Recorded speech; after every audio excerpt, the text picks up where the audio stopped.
বদর দিবসের শিক্ষা ও আমাদের করণীয়। বদরের শিক্ষা হলো, আমরা যদি প্রকৃত মোমেন হতে পারি, আমরা যদি আমাদের দায়িত্বে নিষ্ঠাবান হতে পারি, আমরা যদি ইখলাসের সাথে আমাদের কাজ করতে পারি, আমাদের বিজয়, ইসলামের বিজয় অবশ্যই হবে ইনশাআল্লাহ।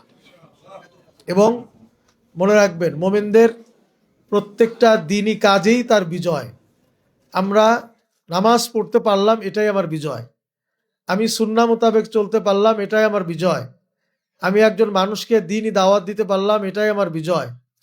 এভাবে প্রত্যেকটা কাজেই মুসলমানদের দ্বীনি কাজে কোনো পরাজয় নেই। তো আমরা আশা করি ইখলাসের সাথে আগামী দিনে কাজ করে বদরের যে শিক্ষা, আমরা বিজয় অর্জন করার জন্য চেষ্টা করব। বিশেষ করে আমাদের এই প্রিয় মাতৃভূমি বাংলাদেশকে একটি জনপ্রত্যাশার বাংলাদেশ গড়বার জন্য কোরআন সুন্নাহর আলোকে আমরা আজীবন চেষ্টা করে যাব ইনশাআল্লাহ।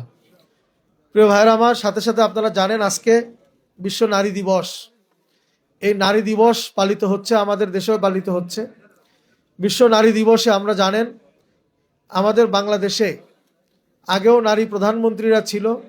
নারীদের বিষয়ে বহু আইন কানুন করা হয়েছে।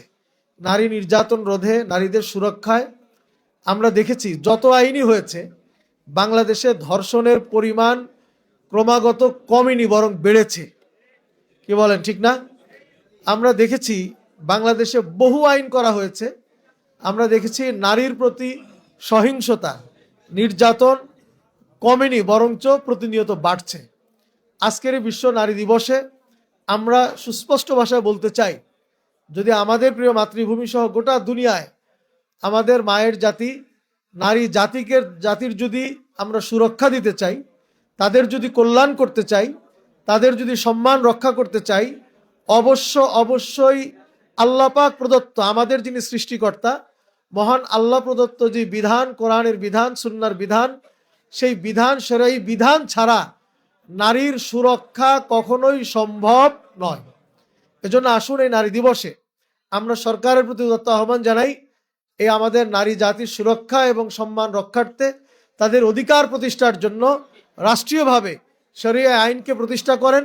তাহলেই আমাদের নারী জাতির সুরক্ষা হবে এবং তাদের সম্মান এবং অধিকার আমরা প্রতিষ্ঠা করতে সক্ষম হব ইনশাআল্লাহ।